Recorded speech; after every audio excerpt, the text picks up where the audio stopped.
Sí, Renzo, te escucho. Una consulta. ¿Qué opina ahorita de lo que están presentando? ¿Qué opino? ¿De qué? Ujú.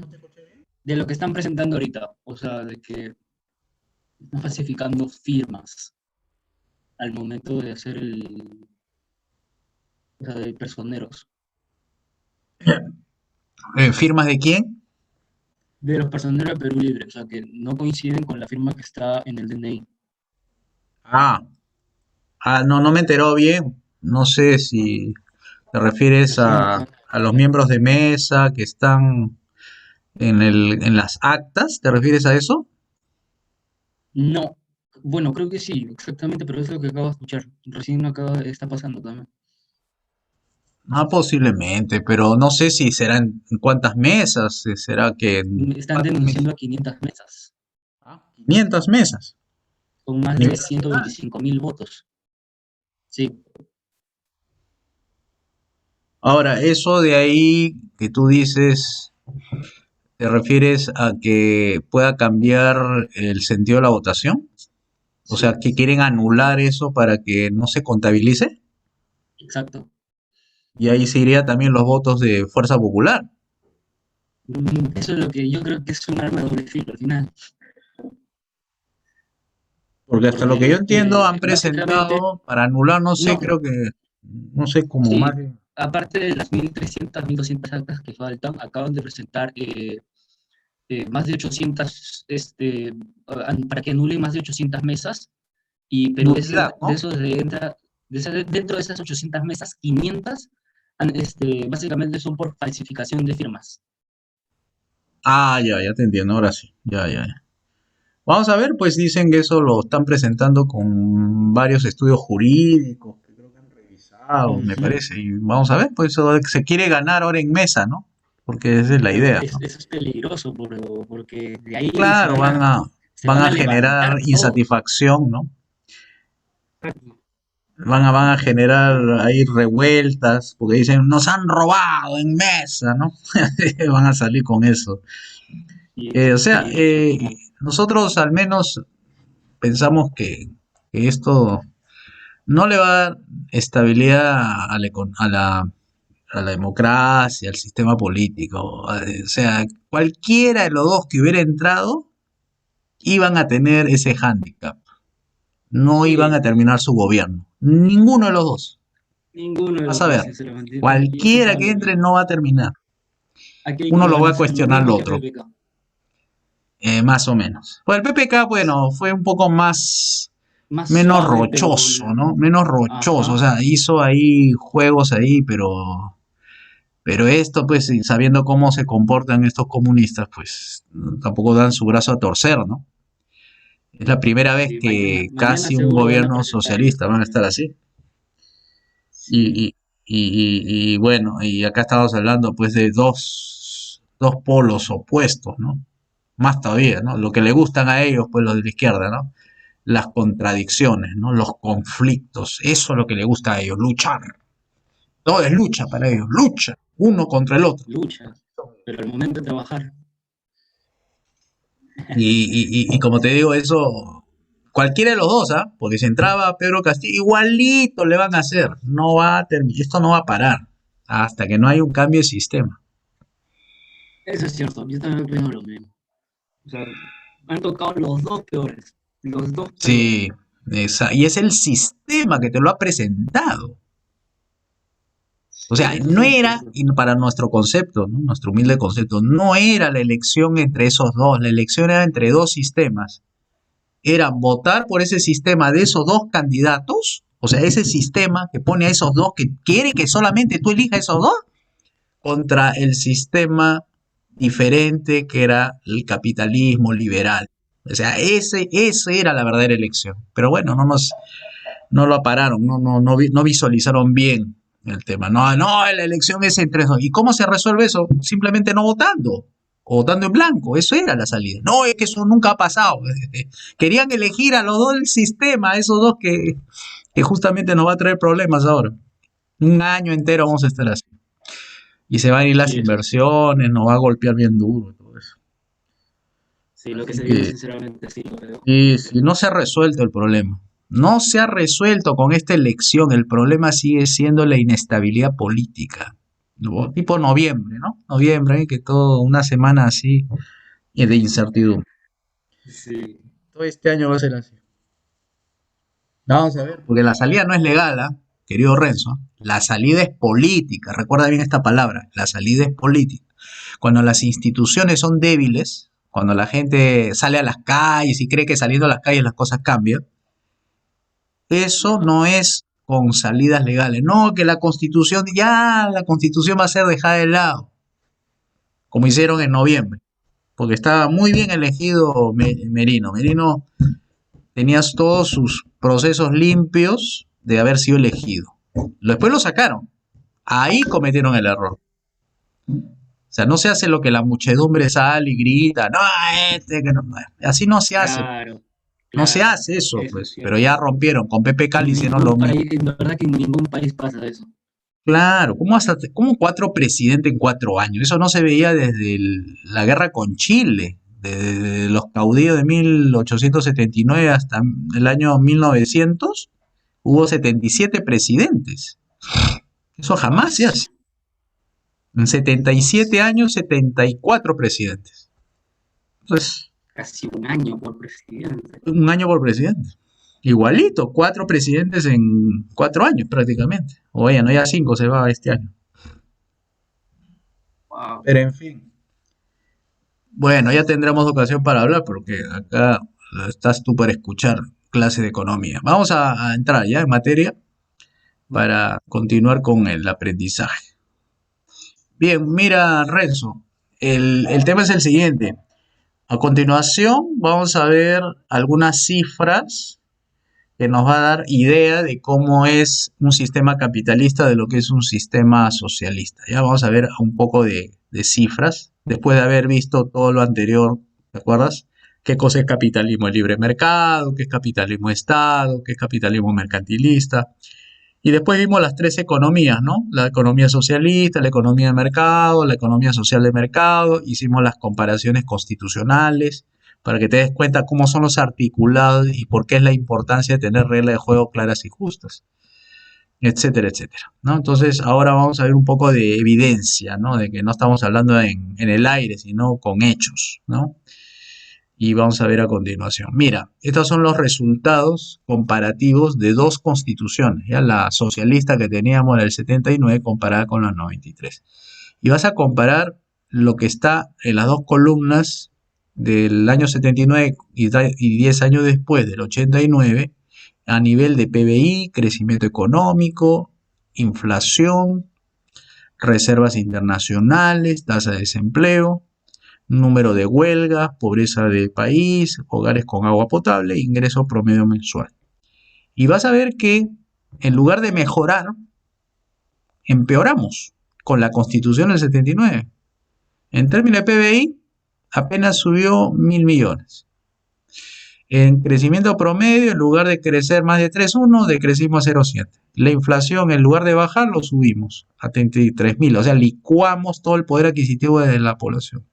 En lugar de tener más reservas, teníamos menos reservas. La tasa de desempleo, en lugar de bajar drásticamente, bajó apenas un punto. El número de huelgas se incrementó. La pobreza, bueno, no hay muchos datos del año 79, pero era el 80% del país era pobre. Y en términos de agua potable, apenas subió 2 puntos, o sea, 2%. Entonces esto te da una idea de que algo sucedió. Pero cuando hay algo diferente que se acerca más al marco institucional del mercado, es decir, donde las reglas de juego son para gente libre, para que la gente tome sus decisiones económicas, ve, mira la comparación, ¿no? Porque en el artículo 58, cuando revisamos, decía, la iniciativa privada es libre, en cambio en el 79 no te decía eso. Mira cómo hay incrementos significativos del PBI, ¿no? Y más aún 21 años después, ¿no? El crecimiento promedio igual, de 0,7 sube a 8,6, de 9 a 3, la inflación baja de 33.000 a 2, 3%, reservas internacionales 61.000 millones de dólares, La tasa de desempleo también baja algo importante, no tan óptimo, pero algo importante. Las huelgas igualmente bajan 10 veces. La pobreza del país es algo espectacular, algo de 80% baja a 23.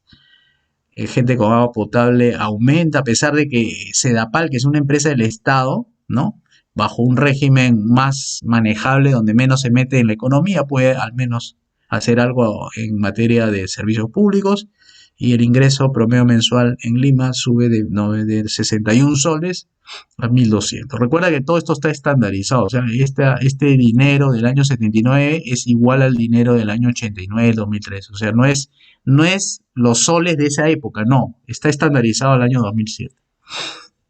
Entonces, algo tiene que ver la Constitución con las realidades económicas.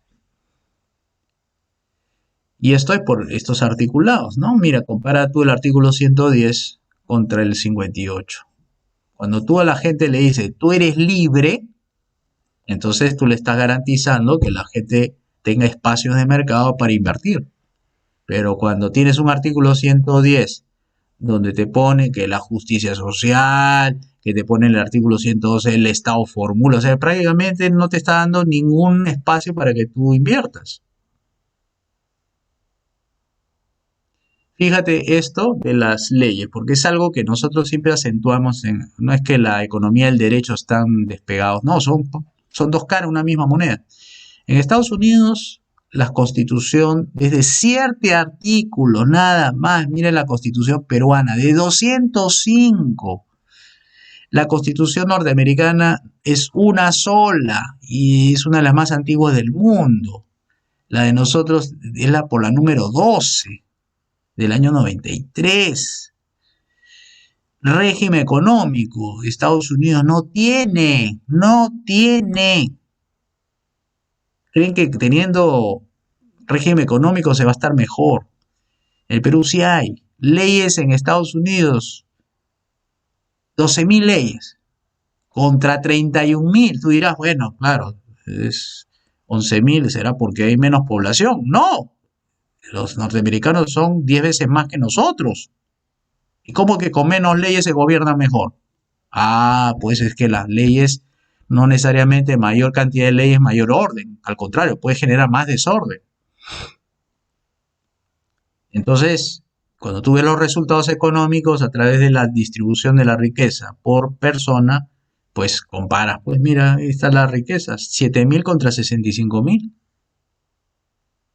O sea, 8.000, más o menos 13.000, 15.000 soles mensuales, a 20.000 soles mensuales gana un norteamericano. Y nosotros, si dividimos esos 7.000 entre 12 meses, ¿cuánto más o menos sería por mes? ¿Cuánto calculas ahí? Son 7.000 dólares entre 12, ¿cuánto saldría? Son más o menos 7.000 entre 12. Es un sueldo de 500 dólares promedio. O sea, con 3.84, 2.000 soles. O sea, olvídate, pues que vas a poder vivir bien con 2.000 soles mensual. Bien, entonces te darás cuenta que algo tiene que ver la regla de juego, ¿no? Entonces ahí tenemos casos que te dice, pues, cómo es posible un país tan pequeño, más pequeño, 10 veces más pequeño que Estados Unidos, tiene más leyes. Eso no puede ser. Eso hay que cambiar. Eso es lo que está originando esa falta de oportunidades. Eso es lo que hace pues que los votantes de Castillo voten por él, porque en la señora Fujimori pues no iba a encontrar cambio, decía todo está bien, no hay que cambiar el modelo. Pues ahí tienes la respuesta, una parte de la respuesta. Y para hacerlo más impresionante, Cuba y Singapur, los dos son islas, ¿ah? Cuba está casi al sur de Florida, ¿no? En Estados Unidos. Singapur está al sur de Indonesia. La población cubana tiene 11 millones, casi 3 veces más que Singapur. Y su PBI de Cuba es 3 veces menos que el de Singapur, 68.000 contra 297.000. PBI per cápita, 6.000 dólares y prácticamente es 9 veces más el de Singapur que el de Cuba. La expectativa de vida andan por ahí. La mortalidad infantil es la mitad en Singapur que en Cuba. La alfabetización andan casi par par. Las líneas telefónicas en Cuba son 52 cada 1000 habitantes y en Singapur es 1258 cada 1000 habitantes. Las computadoras personales en Cuba son 31 cada 1000 habitantes y en este caso de Singapur 622. Entonces te das a dar cuenta pues el progreso material de Singapur. Pues. O sea, el hecho de que Singapur tenga 100% de sus calles asfaltadas y mientras en Cuba es la mitad, te dice mucho. Más aún cuando 0% en Singapur de ayuda es porque no necesitan ayuda. Yo estaba ahí, ya, Renzo, yo estaba en Singapur y es ciudad, todo es ciudad, no hay pobreza, no hay zona rural, no hay nada, es pura ciudad, moderna. Unas pistas de primer nivel, de 4 carriles cada lado, está al lado del mar y todo eso. Entonces te das cuenta, pues, capitalismo versus socialismo, pues. Y así hay gente que todavía defiende a Cuba, ¿no? O sea, para que veas el nivel de insensatez que hay en la mayoría. Eso es por falta de educación, pues. Entonces, la tesis que mantenemos es ¿no? La ideología influye en la economía, pero a través de la política y las leyes. O sea, la ideología es el conjunto de ideas que puedes tener para bien o para mal, porque si tú tienes una ideología de libre empresa, pues es una economía con mucha riqueza, porque ¿qué van a discutir en la política? Es la forma de limitar el gobierno, no de que el gobierno limite a la economía, es cómo limitar al gobierno para que no haga daño a la economía. Y entonces ahí va a haber pocas leyes, porque los gobiernos limitados necesitan pocas leyes en realidad, para que haya mucha riqueza. Entonces, cuando le das un poquito de libertad a la economía, por ejemplo, con Fujimori de un poquito de libertad, su economía social de mercado de la Constitución 93, mira, fíjate la pendiente, mira el nivel de influencia que tiene la regla de juego. Cuando le das un poquito de libertad, la gente emprendedora empieza a generar riqueza, ¿no? Tanto extranjera como nacional. Y cuando tienes una constitución tipo del 79, entonces pues no pidas mucho, ¿no? O sea, no pidas muchos zapatos a poco cuero, ¿no? Entonces ahí tienes cómo se evidencia el marco institucional, el marco de las reglas de juego, las libertades económicas, políticas, ¿no? Principalmente las económicas. Impresionante, ¿no? Para poder ver estas diferencias, ¿no? Cómo puede influir tanto una regla de juego. Sí, pues es así. Si a ti te dicen, aquí en el Perú no hay garantía de la propiedad privada, ¿cómo vas a invertir? Acá somos comunistas, acá somos marxistas, leninistas. ¿Quién va a venir a invertir sabiendo cómo se comportan los marxistas, leninistas? Apenas te ven con riqueza te la quitan. ¿Qué garantías tiene de invertir en un país así con esas condiciones políticas? Nadie invierte, pues cuando la regla de juego es, ¿sabes qué? Invierte porque yo te voy a expropiar. ¿Quién va a invertir ahí? Difícil, pues. ¿Cómo vas a convencer a los que defienden lo suyo? Es como meterte, pues, en una calle. Oye, por favor, si entras en esta calle te vamos a robar, ¿ah? Y tú te metes, te van a robar, pues, ¿no es cierto? ¿Quién va a entrar en esa calle? Pues nadie. Igual es en los países. Si viene un régimen que dice yo te voy a quitar con impuestos, te voy a nacionalizar, te voy a expropiar, te voy a intervenir, voy a fortalecer la Contraloría, voy a fortalecer Indecopi, voy a ponerte impuestos de no sé, de 29%, lo voy a subir a 35%, te voy a regular más, te voy a fiscalizar más. Si tú te estás metiendo es para que finalmente pues aceptes toda esa regla de juego, ¿no? Bueno, eso se trata, ¿no? De cómo cambiar la regla de juego, ¿no? Porque aquí el capitalismo es pocas reglas de juego claras y justas, ¿no? Entonces, ¿qué podemos decir? De lo que hemos visto hasta ahora, las reglas de juego son importantes. No es que la economía funcione sin reglas de juego, no opera en el vacío. Además, hay que tener en cuenta que el exceso de normas formales te causa daño en la economía. No es que más número de leyes mejor y más ordenado, no. Haz haz un poco de ejercicio, bueno, que también está, creo que Claudio, ¿no? Creo que está aquí. Sí, está Claudio. Por ejemplo, piensen ustedes en una esquina donde no hay señalización de tránsito. Pones la primera señalización. Esto es paradero. Pones tu letrerito en la esquina, paradero. Y a esa señal de paradero le agregas, este es paradero también para taxis, no solamente para transporte masivo, para taxis. Y ahí pones dos señales, ahí son dos normas. Pones una tercera, se permite ambulantes. Una tercera, le pones el A de ambulantes. Añádele otra norma de tránsito ahí, que puede ser estacionamiento. Y añádele otra norma ahí en esa esquina, que también los carros pueden retroceder. Y añádele otra norma en esa esquina, y que ahí también puede ser para que se puedan estacionar los bomberos. Y añádele otra. ¿Qué va a pasar con esa esquina, queridos amigos? ¿Va a estar ordenado o desordenado? Ese es el exceso en normas. Mientras más normas pongas, causas más desorden. Tú tienes que poner una sola norma justa y clara. Nada más, suficiente. 3. Las normas informales son bastante importantes, pero no es suficiente. Las normas formales es la que causa daño porque es la coactiva. O sea, acá la gente con la formal tiene que hacer caso, con la informal no. Tú puedes hacer caso a la ley económica, como no estás obligado a hacer caso a las leyes económicas. Si quieres, la aplicas, si no, no. Pero en las formales no puedes hacer esa elección. Una vez aprobada, es de obligatorio cumplimiento. Entonces, ¿qué se propone como para que opere bien la economía y no cause pobreza, sino genere riqueza y la gente esté bien, viva bien?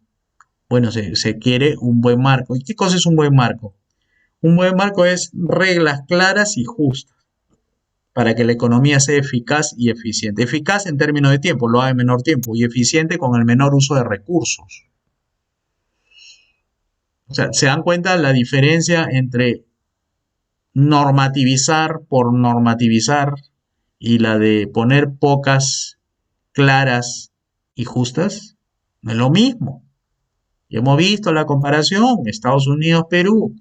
Estados Unidos solamente tiene 11.000 leyes entre el Senado y la Cámara de Representantes. Y nosotros tenemos 30.000. Y ellos son 300 millones y solamente con 11.000 se gobierna bien. Y nosotros somos 30 millones y tenemos 10 veces más que las leyes, 30 veces más que la ley de Estados Unidos. Y somos más desordenados.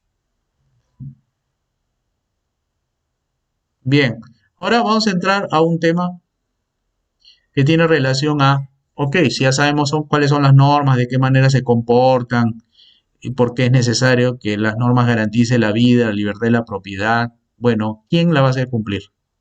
O sea, ¿qué tan importante es ese actor? Bueno, vamos a decir lo siguiente. Cuando tú tienes titulares de este tipo, Petroperú emitirá bonos, o sea, se va a endeudar para financiar la obras de Talara, o que una superintendencia de banca y seguros, donde observa pues la aparición del gobierno en esta materia, en las AFPs, acá el gobierno a través de Petroperú tratando de ser empresario petrolero, o acá que todavía es dueño de 35 empresas que operan en el país. Que entonces decimos los economistas, los que somos partidarios del libre mercado. Bueno, decimos lo siguiente: si el Estado va a hacer cumplir las normas, su papel, si va a ser, como dice Rothbard, un monopolista que legalmente está autorizado para usar la violencia, debe ser solamente con la finalidad de proteger esos tres derechos: vida, libertad y propiedad privada. Y vamos a ver por qué, no es un capricho, esto va a estar sustentado.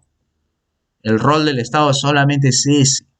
El Estado no tiene que entrar a decirle al empresario, oye, tu etiqueta ponle ahí alto en azúcar. No, ese no es la labor del Estado. La labor del Estado es reprimir cualquier actividad que sea lesiva a la libertad. Viene un tipo con un arma y te quiere secuestrar, ese es lesivo a la libertad. otro tipo viene por acá y te va a dar un disparo y viene la policía y rechaza ese acto. Ese es para proteger tu vida. Para eso has pagado impuestos. Para eso se ha creado el gobierno. El gobierno no ha sido creado para darte de alimentar. No es tu papá, no es tu mamá. ¿Cómo vas a permitir que el gobierno te alimente? Es como un funcionario X que tú está en el ministerio ahí de inclusión social que ni lo conoce y está firmando el cheque del cual van a de ahí a comprar avena para darte de comer a ti.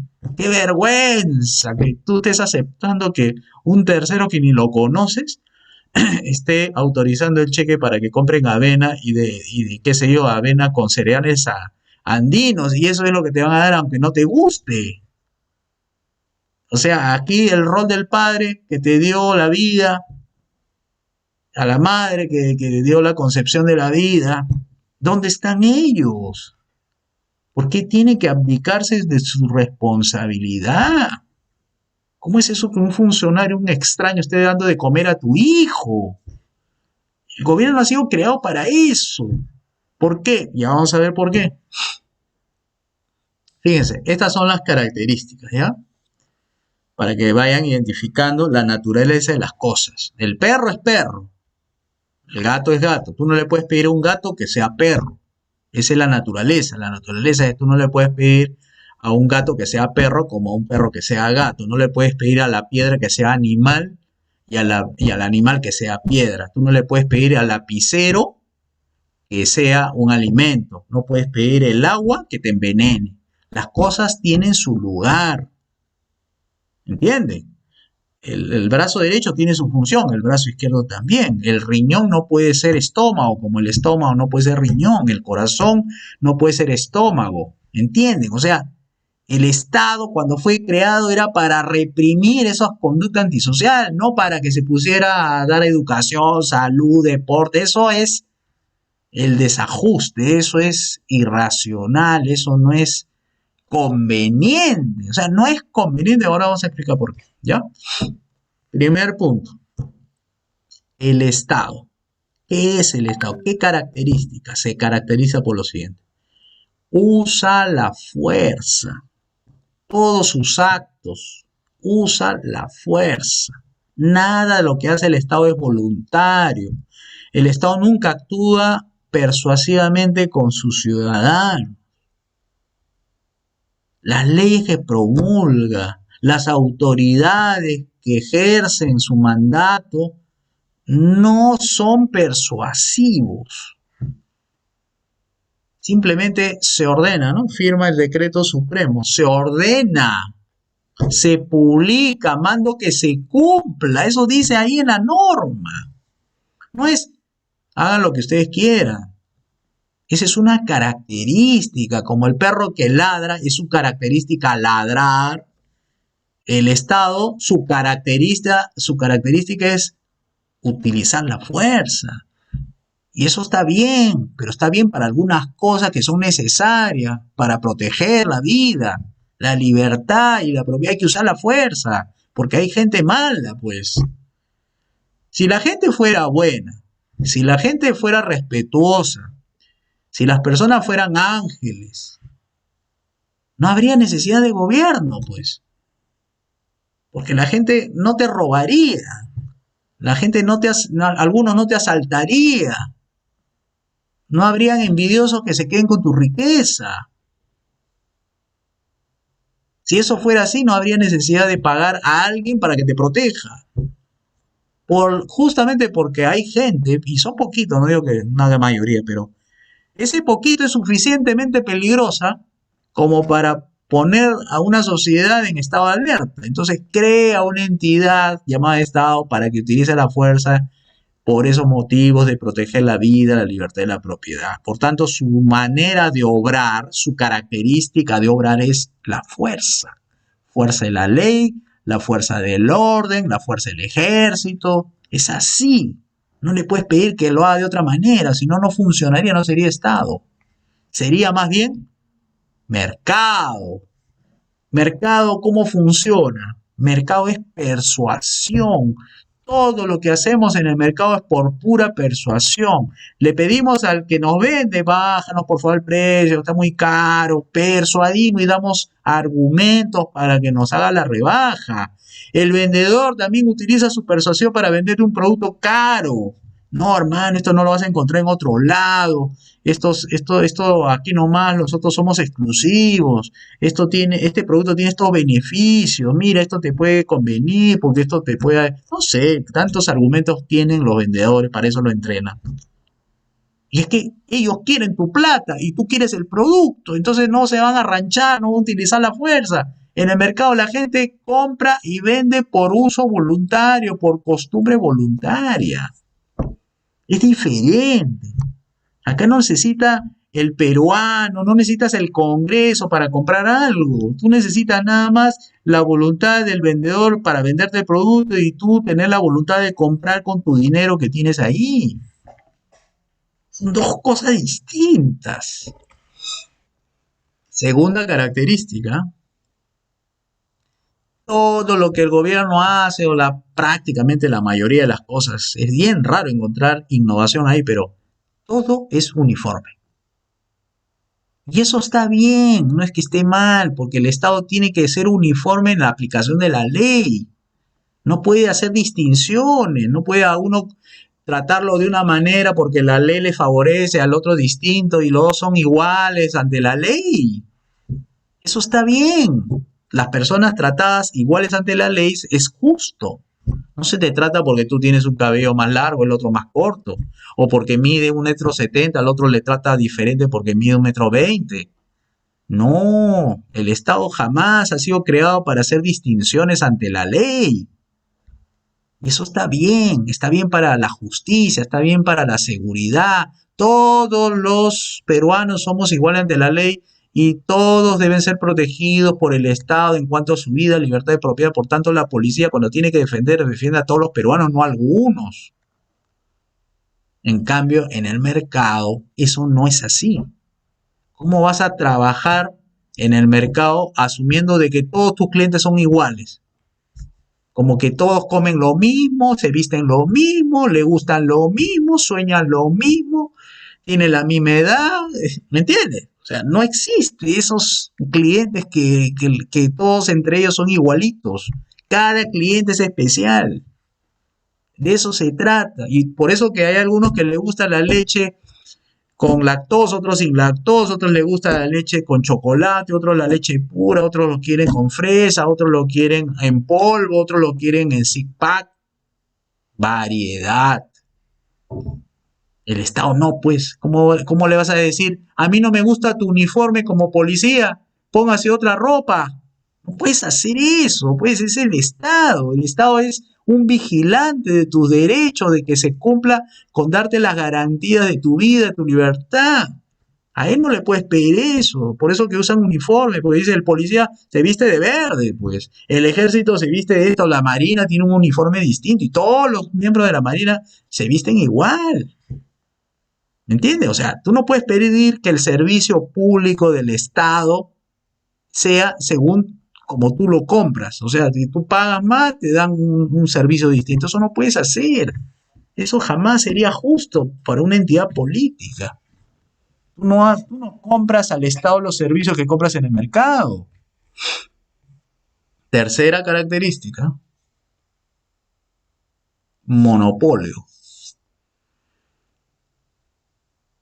El Estado, mira, vamos a emplear la palabra gobierno-Estado como si fuera lo mismo, ¿ya? Pero el gobierno es el que administra el Estado y el Estado es, digamos, un territorio, un ejército, una nación, etcétera. Tiene ahí una serie de condiciones políticas distintas, ¿no?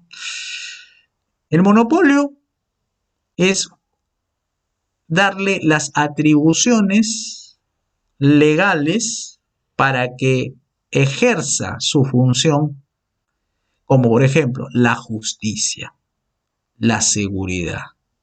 Tiene que ser uno. No puede haber tres tipos de justicia. Tiene que haber un solo comando en la policía. Tiene que haber un solo presidente de la república en un territorio. Tiene que haber un solo ejército. Tiene que haber una contraloría, tiene que haber un ministerio público. No puede haber 5 ministerios públicos, A, B, C y D, cada uno hace cosas distintas. No, es uno. No hay 3 presidentes de la República y vas a cualquiera que te convenga. No, hay un presidente, es monopolio. Pero eso no puedes pedir que el mercado es distinto. El mercado es más bien competencia. Porque lo que te ofrecen cada una de las empresas, los competidores, son propuestas de valor que tú escoges de manera voluntaria. Para ti el mejor será que cumple con tus expectativas. El mercado es eso, el mercado es descubrimiento empresarial, es rivalidad, es algo en el cual mediante el proceso competitivo se dan cuenta quién es mejor, quién es peor, quién ofrece el mejor producto, el peor producto, el que tiene mejor color, el mejor olor. Descubres en la competencia quién hace qué, a qué precio. Y todos descubren, porque los competidores también aprenden el uno del otro, sobre cómo hacer mejor las cosas. Ese es el mercado. Por eso tiene que haber mucho. Uno da el ejemplo al otro, 2, 3 dan el ejemplo al resto. Eso está bien. La rivalidad está bien. Y eso nos favorece. Pero tú no puedes hacer eso en materia de justicia, pues que 2 jueces compitan por ti, ¿quién te da la menor sentencia? Pues la menor pena, ¿no? Imagínate ese tipo de justicia, jamás sería justicia, ¿no? Cuarta característica, formalidad.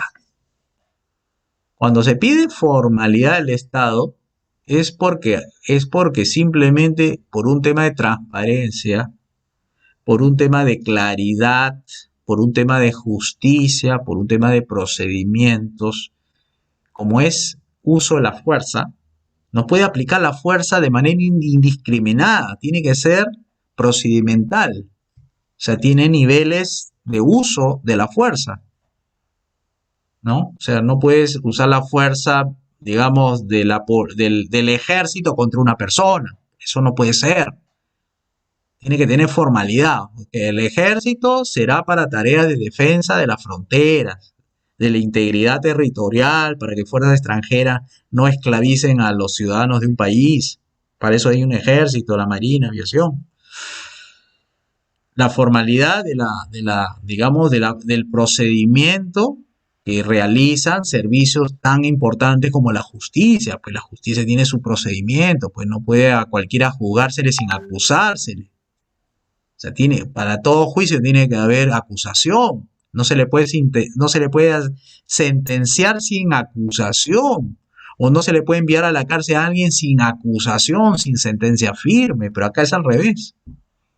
La formalidad para sacar dinero de la caja del gobierno, del Tesoro Público, tiene que haber formalidad en el pedido. No puede agarrar uno cualquiera la plata del gobierno y la saca sin saber para qué va a ser. Tiene que haber formalidad. O sea, los procedimientos del gobierno, por lo mismo que son públicos, tienen que tener, digamos,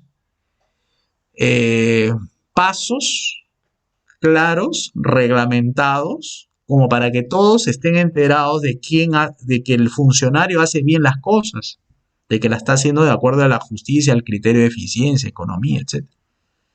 Pero, mire, el mercado no opera así. El mercado, su característica es otra, es más bien la flexibilidad. Si hay una empresa que en 20 pasos realiza un servicio educativo, va a haber otro que va a ofrecer el mismo servicio educativo, o sea, la calidad, digamos, la forma de vender el producto, cómo se lo va a llevar, tal vez lo haga en menos pasos y no con los mismos procedimientos. O sea, en el mercado, tal como funciona, tú no puedes asumir que todas las empresas van a hacer lo mismo para llevarte el producto de una manera dada o vendértelo o pagar incluso. Ni siquiera hay un solo método de pago, sino hay muchas formas de pagar. Esa flexibilidad es algo característico porque da oportunidades a cualquiera que no le guste, no puede, y eso se va adaptando. O sea, el mercado se adapta a las necesidades de compra, a las necesidades de pagar, a la forma de presentar el producto. No son rígidos. Los que se dedican a hacer negocios saben que ningún negocio puede ser rígido porque es tanta la, digamos, los cambios que ocurren ahora con más razón, porque hay más información, porque son más ágiles los negocios que antes, porque justamente hay tecnología para eso. Entonces se adaptan los cambios. Esa flexibilidad, el tamaño puede ser grande, la empresa se puede dividir en 3 partes, se puede atender vía online, vía física, qué sé yo. Entonces esa adaptación es producto de la flexibilidad. Fíjense cómo son dos ámbitos diferentes. A ver, vamos con la quinta.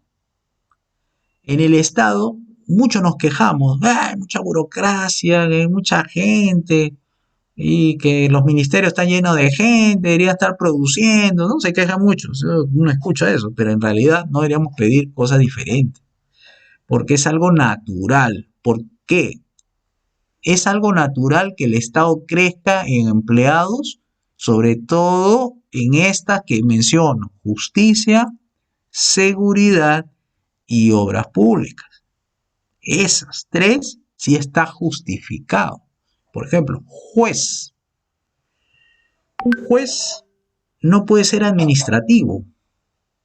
Un juez imparte justicia, no cose expedientes. Un juez administra justicia, no recepciona llamadas de mesa y parte. Eso lo hace el administrativo, eso lo hace el empleado, eso lo hace el burócrata, eso lo hace gente que sabe cómo administrar esos procedimientos. Tú, un juez, no le vas a pedir que atienda al público en la ventanilla, pues. Un juez tiene que tener su despacho, tiene que tener su sala donde haga el análisis de los casos que se le presentan. Entonces, ¿el juez de quién se ayuda? De los administrativos. De esas personas que han nacido para ayudar y que son empleados porque tienen un jefe. El jefe es el juez. Y tiene secretario. Secretario de juzgado se le dice que tiene un asistente administrativo. Es decir, tiene puntos de apoyo, porque su trabajo es delicado. Recuerden que él es el que decide si va alguien a la cárcel o no, o le quita o no determinados derechos. ¿Cómo es en el mercado? En el mercado es al revés.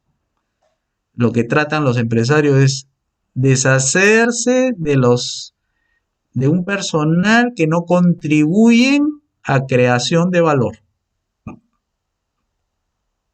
Si uno puede hacer por 2, va a decidir en ese sentido. Si él puede reemplazar persona por máquina, lo va a hacer. Porque para el empresario, que es el que invierte, que es el que gana, es el que arriesga, cada centavito lo va a dedicar a lo que se llama producción de bienes y servicios. Su dinero va a ir a donde genere valor, es decir, producir y gastar es su enfoque. No es producir y desperdiciar, porque desperdiciar para un empresario significa poner dinero donde no hay producción. Entonces, una empresa inflada de empleados es un desperdicio. Una empresa inflada de producción es un beneficio. Y la última. El Estado, sus decisiones son centralizadas. Uno toma la decisión. El juez toma la decisión. El policía toma la decisión. O sea, alguien se encarga, alguien centraliza la responsabilidad. En la policía tiene un director general, que es el responsable del servicio policial. Y él es el único que da la cara por la policía, ¿no? Es el único autorizado o delega, pero él es el que toma la decisión de delegar. Y es que, como el Estado es una organización política, hay responsables políticos. Y así es la política, la responsabilidad es política. O sea, un policía que hizo mal un operativo donde resultó alguien dañado por negligencia del policía, la decisión de la operación no ha sido del policía, en realidad ha sido de su jefe de operaciones. Y el responsable, el que tomó la decisión de esa operación, es el superior. Entonces, en el ámbito político hay un responsable, hay alguien que tomó la decisión. En el mercado es al revés. Ahora ya no puede ser el gerente el único que tome la decisión, porque si espera que lo haga el gerente, se va a tomar su tiempo. Ahora que es más rápido la toma de decisiones que antes, ahora se le dice al trabajador, tú resuelve el problema cuando tengas atención al cliente. Y yo te voy a dar estas pautas y tú vas a decidir. Incluso la firma de cheques, que antes estaba en manos de un gerente, que por él pasaba todo lo que era autorización de pagos, ahora se descentraliza y se le da a ciertos comités en áreas claves a que realicen el desembolso previa aprobación del comité. No necesita que haya uno que tome la decisión. Entonces, esa forma de organizarse el mercado de manera descentralizada es algo característico y es un tema de eficiencia, es un tema de eficacia, de manera que eso es lo que ha enseñado hasta ahora el mercado, ¿no? Entonces, como verán, queridos amigos, estas son las justificaciones de por qué el Estado es una cosa distinta al mercado. Y por su propia naturaleza, el Estado tiene funciones. Y vamos a ver cuáles son estas. Las funciones del Estado son las que están en la izquierda y las funciones del mercado son las que están en la derecha. ¿Le va cada una el Estado por la naturaleza de la función? Vamos a ver. Primero, justicia. ¿Debe ser una justicia usando la fuerza? ¿Le es natural usar la fuerza? Porque si nosotros esperamos que la voluntad de las personas, o sea, el uso de la persuasión, sea para la justicia, no funcionaría. La justicia no podría funcionar con persuasión. Solamente puede usarse, o puede utilizarse, o puede funcionar muy bien con el uso de la fuerza. A ver, un ejemplo. El juez sentencia, dice 8 años de cárcel. ¿El Estado cuál es su característica? Que lo ejecute el Estado. Tendría que usar la fuerza, ¿no es cierto? Entonces agarran, le dice, dispóngase su reclusión del acusado y del sentenciado, el personal del INPE, o sea, el Instituto Nacional Penitenciario. Dispóngase, ¿eh? O sea, palabra de decir, usa la fuerza. Si fuera esa función de justicia de mercado, ¿usted cree que el juez podría decir eso? Tendría que persuadir al acusado a que vaya al centro penitenciario por el uso de la persuasión y se interne voluntariamente, mientras el internado, el que va a ser encarcelado, va a apelar, va a decir, no, señor juez, fíjese, soy padre de familia, soy madre de familia, tengo hijos que educar y que no sé cuánto, o sea, la persuasión, ¿no es cierto? Bueno, la justicia no puede funcionar con el uso de la persuasión. tiene que usar la fuerza, tiene que la ley hacerse cumplir. Entonces usa la fuerza, ¿no? A la policía agarra, se le acerca al sujeto y se lo lleva a la fuerza. Esa función de justicia no puede caer en manos del mercado, porque no funcionaría, no sería conveniente, no funcionaría el sistema, se desprestigiaría incluso por el tema del dinero y todo eso, ¿no es cierto? Podrían pedir con plata el Estado. Fíjense, mira, esta es una característica de la justicia, el uso de la fuerza. La uniformidad no es algo característico de la justicia. Impartir justicia a todos de manera homogénea sin hacer distinción no es algo característico de la justicia para decir que esa justicia es justa. ¿Acaso la justicia en materia de monopolio no es apropiado, no es conveniente que exista una justicia y no varias a la vez? Porque imagínense si hubieran varias. Vas a la y te ponen 8 años. Ah, entonces me voy al B.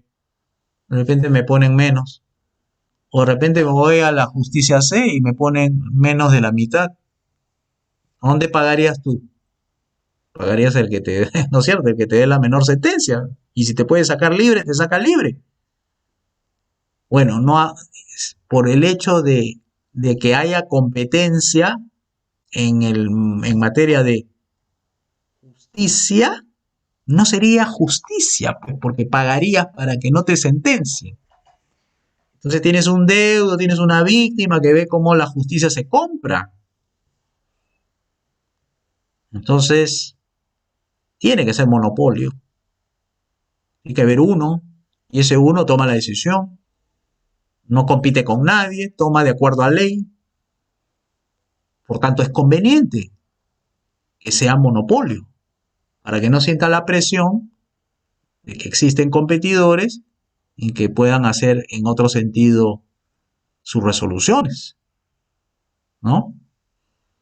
Debe ser formal. La justicia debe tener el procedimiento formal, claro. Si no lo haces formal, no lo haces neutral, no lo haces explícito, porque los abogados saben muy bien de esto, pero así como hay código civil, hay código procesal. Procesal viene de procedimientos. Si el juez se salta un procedimiento, le pueden aplicar una denuncia por prevaricato. O sea, no está cumpliendo con la ley.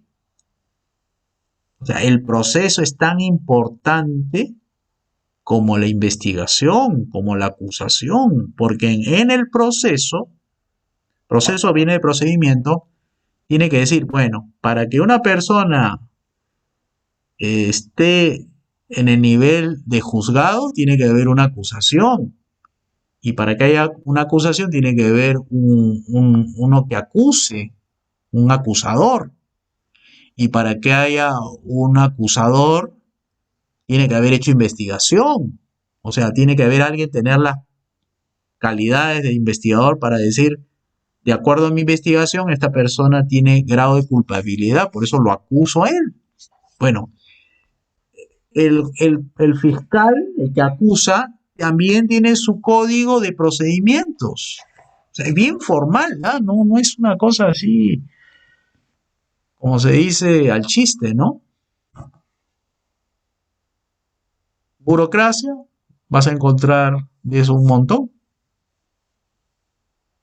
Y alguien tiene que tomar la decisión. O sea, la conveniencia del Estado en el tema de justicia es igual en el tema de la seguridad.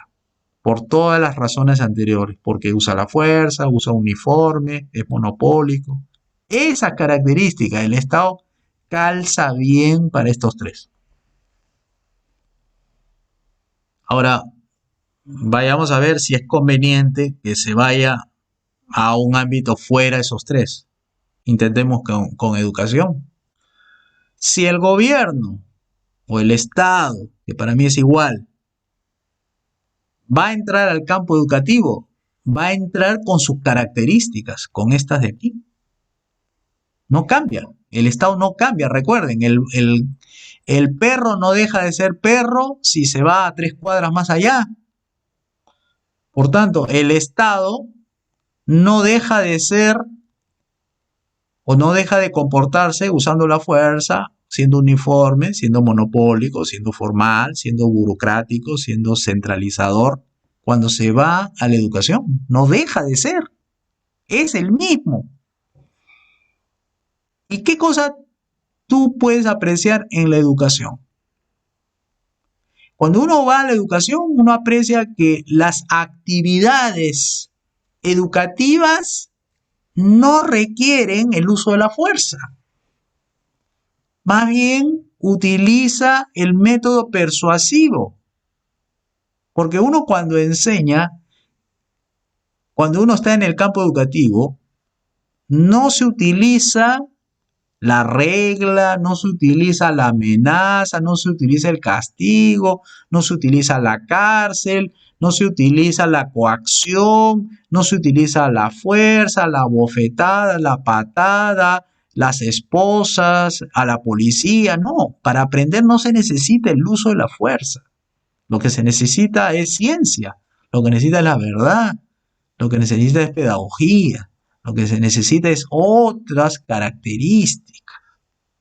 Y el Estado tiene esa característica que no la tiene justamente la educación.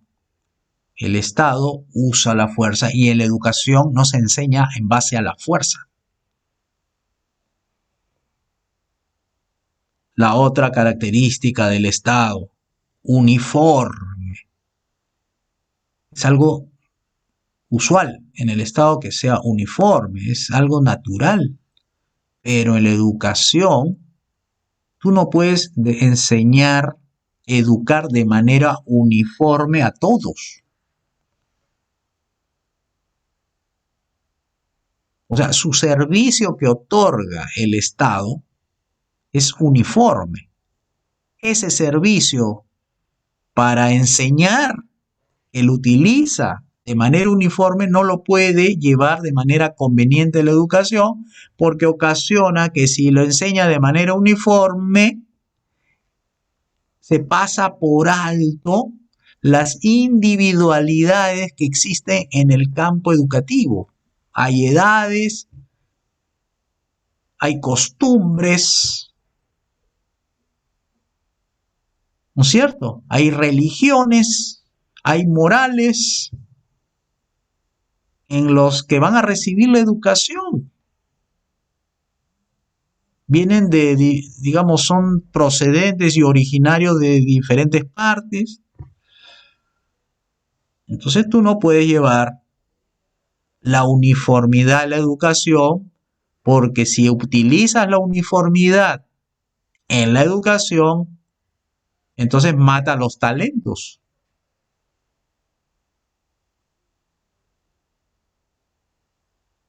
Porque como el gobierno utiliza la uniformidad para que todos no sean discriminados, como dicen muchos, o sea, todos tienen que tener todo, o sea, no se puede hacer distinción, porque es así, la entidad política así lo dispone. Entonces, el que le gusta la música y no le gusten las matemáticas tendrá que soportar lo que el gobierno dicte en esa materia para ver si se enseña o no se enseña matemática. Al que no le gusta la matemática tendrá que recibir matemáticas si es lo que considera que es de manera uniforme en todo el territorio, todos deben saber matemática. O si debe disponer que todos aprendan música porque consideran que el arte es algo fundamental, bueno, a algunos que no les guste la música recibirá de manera uniforme porque esa es la disposición del Estado. No puede hacer distinciones. Y la educación son individualidades. No todos aprenden a la misma velocidad, no todos tienen la misma forma de ver, no todos tienen el mismo concepto, tienen valores, tienen aptitudes, tienen actitudes. El campo educativo es un campo bastante, digamos, delicado. como para meter la uniformidad así de manera vertical. ¿Se ve? ¿Notan ya la inconveniencia de llevar al Estado a la educación? Y así con el monopolio. No puede haber un monopolio del conocimiento que el gobierno escoja, porque eso es así. Hay alguien que detenta la fuerza y el monopolio, que es el gobierno, no lo puede llevar a la educación, pues. Es como decir, yo soy el único y yo te ofrezco esto, y este es el texto escolar que yo te voy a dar a ti. Y ese texto escolar, de hecho, no es neutral. Lo que escoge el gobierno no es neutral. ¿Entienden? O sea, la historia, por ejemplo, del Perú no está escrito por historiadores neutrales, son historiadores que tienen su visión. Y cuando tú dices su visión, tiene sus valores detrás. Entonces esos valores son subjetivos. Entonces no puede llevar lo que es uniforme, lo que es monopólico, a un campo educativo donde se busca que aprendan un universo de ideas, de teorías, de conceptos que puedan contrastar y que puedan hacer crítica al pensamiento establecido. Si tú quieres adoctrinar, esa es otra cosa. Si tú quieres convertir a los colegios en cuarteles, no, ahí sí mete al Estado. Porque ahí sí, en el cuartel le mete su sola fuerza. ¡Despierte! 6 de la mañana, listos, vamos al colegio, vamos rápido, ¡pum! Apúrense, pónganse el uniforme, todos, corran. ¿No? Un solo jefe ahí y todo, ¿no? Bueno, si estás hablando de un regimiento militar, bueno, ya olvídate, pues. Estamos hablando de una educación libre, no impuesta. Entonces ven la inconveniencia de cómo llegar con el Estado a áreas que son, que son característicamente diferentes a la del Estado. La salud, igual. Los pacientes no todos son iguales, no todos tienen la misma edad, el mismo, las mismas dimensiones corporales. Entonces no pueden recibir por la fuerza medicina, pues. No pueden recibir un solo tratamiento según lo establecido por el Ministerio de Salud, porque ellos deciden, ¿no? ¿Se acuerdan que decían, bueno, no pueden tomar dióxido de cloro, no pueden tomar ivermectina? O sea, decidía el gobierno por los médicos. Quienes conocen mejor al paciente es el médico, no el gobierno. O sea, ven el uso de la fuerza cuando se emplea en áreas tan sensibles como la salud, cómo pueden llegar hasta prohibir que los privados se vacunen. ¿Se dan cuenta de eso? Cuando tú le permitas al Estado entrar, se ven las inconveniencias en situaciones límite. No se pueden vacunar, pues. Si los pobres no se vacunan, no se vacunan los ricos. Bueno, quiero que quede claro eso, porque esto es importantísimo. Esa es la frontera entre el Estado y el mercado. Y no porque solamente desde el punto de vista económico sean bienes públicos, bienes privados, ¿no? Que ahí el bien público hay dos criterios, la rivalidad y la exclusión. Esos son argumentos económicos para decir esto no lo puede hacer el Estado. Pero yo le estoy dando argumentos de corte filosófico y político también. Profesor, una consulta. Por Sí, ejemplo, la dale. Constitución política está como derecho a la educación y la salud. Entonces, bueno, eso es hay un deber del Estado pues, en impulsar, ¿no? El tema de la educación, ¿no? Llevar educación a todas las partes del país y también salud, ¿no? A todos los pobladores, ¿no? Así es. Entonces, no sé, lo que usted propone, o bueno, es una crítica, ¿no? Quizá al tema de la educación y la salud estén en manos del Estado, ¿no? Entonces, se tendría que realizar una reforma constitucional, ¿no? Para llegar a ello, o esto es parte del tema de la economía social de mercado, o no, eso es lo que no me quedó claro. Tal vez un modelo de economía social de mercado impone este tema de que la educación y la salud no sea considerado como un derecho para todos y el mercado no pueda no tener, dedicarse a estos rubros, ¿no? Como único, ¿no? Como la única parte que imparta, ¿no? Estos servicios, sino que también el Estado esté. No lo estoy entendiendo bien, tal vez. Ya. A ver, tú me corriges si te he entendido bien o mal. Ya. En principio, la carta constitucional es una carta política. O sea, no es científica, por si acaso. O sea, no es académica. Esto es producto de un acuerdo político en su momento, en el año 93, que fue la última constitución, donde le dijeron, bueno, el Estado tiene que dedicarse a estas funciones, aparte de justicia, seguridad, obras públicas, servicios de infraestructura, educación, salud, ¿cómo se llama el otro, esto de otro servicio? Que está en el artículo 58, que dice, son 6, ¿no? Te dice así, justicia, seguridad, servicios públicos, infraestructura, educación, Promoción del salud empleo. y promoción del empleo. Entonces, eso es un acuerdo político. Ahora, ¿y por qué no pusieron 3, 4, 2 o 1 y pusieron eso que están ahí? Bueno, porque son las normas informales, o sea, el carácter ideológico del pensamiento de los constituyentes, la que decidieron por mayoría decir que el Estado se dedica a eso. O sea, es un tema ideológico, político, ¿correcto? Entonces, en una economía social de mercado le han dado ese rol al gobierno en esos seis ámbitos. ¿Ya? Eso que tú has mencionado está incluido ahí, en la educación, la salud, etc. Entonces, la propuesta que nosotros estamos planteando aquí es que tú puedes gobernar con esa constitución sin hacer lo que la constitución te faculta. Recuerden bien, una facultad no implica una obligación.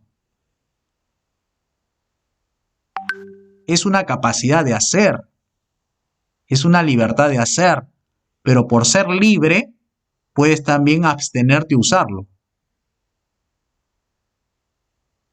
No sé si me entienden. O sea, el gobierno dice, tiene la facultad de intervenir en la economía, pero no está obligado a intervenir en la economía, sino tiene la facultad de.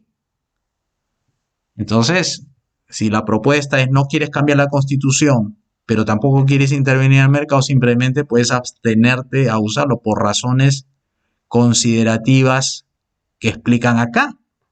No lo uso porque sé que si lo usa va a tener que desarrollar la fuerza al momento de aplicarla. Y si yo lo pongo en la educación, me va a generar problemas o inconvenientes que el que va a terminar perjudicado van a ser los usuarios del servicio. Igual con la uniformidad. Yo sé, es como el perro, ¿no? Yo sé, el perro ladra, pero el perro que ladra no lo voy a poner en una iglesia que cuide, porque en plena iglesia están dando misa o su servicio dominical y ladra, pues entonces el perro ladrando en una misa no es conveniente. O sea, al perro lo puedes poner si quieres de guardián afuera, pero no adentro. Es igual el Estado. Si tú me dices, ¿y en qué parte digamos, de la actuación del Estado podría ser conveniente en la educación? Es para asuntos que no tienen nada que ver con la educación. Por ejemplo, un padre de familia matricula a su hijo y el colegio, los representantes del colegio, le dicen que aquí se va a enseñar religión. Y cuando paga su pensión, mira los cuadernos del hijo y ve que no hay religión. Y le pregunta, oye, ¿te han enseñado religión? No, no me han enseñado. Y no se supone que te debería enseñar, sí, pero no nos van a enseñar. Entonces va él a reclamar al colegio y le dicen, yo lo he matriculado a mi hijo porque quería que le enseñen religión. Ay, señor, que usted no malentendió, realmente eso era una opción, pero este año no va a haber. Entonces, yo he pagado por la educación, devuelva mi dinero, o dame una parte del dinero, lo que me cobró usted era 600 soles la matrícula, más esto, todo. Me tiene que dar la diferencia, porque yo lo matriculé por eso. Y si no te quiere dar, ¿qué haces?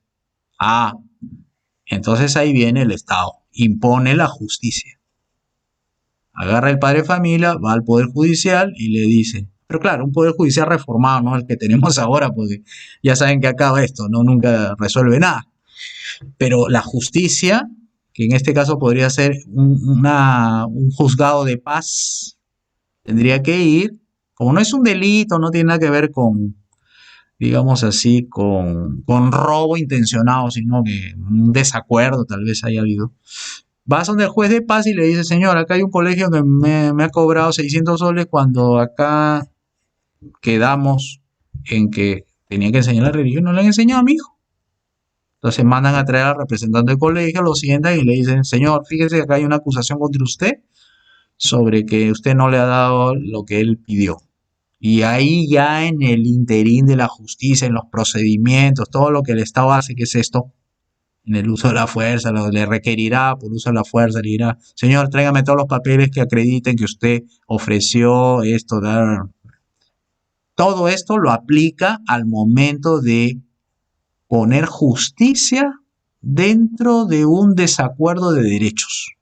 Porque el padre de familia reclama un derecho y el colegio no se lo ha dado y había un desacuerdo. Ahí es donde tú ves la presencia del Estado, pero en una materia que no tiene nada que ver con la educación, sino con temas de incumplimiento de contrato. ¿Me entienden? Que eso sí se puede. Lo que no se puede hacer es decirle al colegio, usted le va a enseñar religión, además matemática, cívica, y dentro de cívica van a ponerle estos cursos de no sé, que cante el himno nacional 5 veces al día, tienen que hacer una instrucción premilitar, acá van a venir funcionarios del gobierno, del ejército, a enseñarle a sus alumnos, y además el horario es desde las 8 hasta las 4 de la tarde y le tiene que dar una hora de descanso, ¿no? Etcétera. O sea, eso no puede ser por las razones que expliqué del uso de la fuerza, la uniformidad y todo eso. Son medidas, o sea, la actuación del Estado tiende a ser muy brusco con actividades que son muy delicadas. Esto está bien para justicia, que estos son actividades bruscas. A nadie le gusta la justicia, porque son actividades de desacuerdos, ¿no? Que incluso son cosas penales, feas, ¿no? Son bruscas, pero una actividad tan delicada, tan suave, tan, digamos así, lenta, porque la educación es lenta, no es una cosa de que mañana te enseñan todo, ¿no? No, esto tiene años y años. Y los profesores tienen que estar mirando cada caso de alumno, profe, falté, ¿no? Me puede dar una oportunidad y ese tipo de tratamiento que lo hace entre el profesor y alumno, en el caso que tú pongas al Estado a regimentar la educación, no puede, no encaja. Es otra su naturaleza, no es para estos casos de educación, salud, son para estos casos puntuales de justicia, de seguridad, que tiene mucha, acá tiene en la justicia, en la seguridad, tiene, ¿cómo se puede poner en palabras esto? Como que es muy delicado, ¿no? O no delicado en el sentido de que el tratamiento sea suave, no, es delicado en los temas, que la justicia ve temas de reclamación de familia, adopción, delicado en el sentido de mandarte a la cárcel, quitarte derechos, restablecerte derechos, ¿no? La seguridad, ¿no? Igual, el uso de la fuerza, uniforme, balas, crimen, ¿no?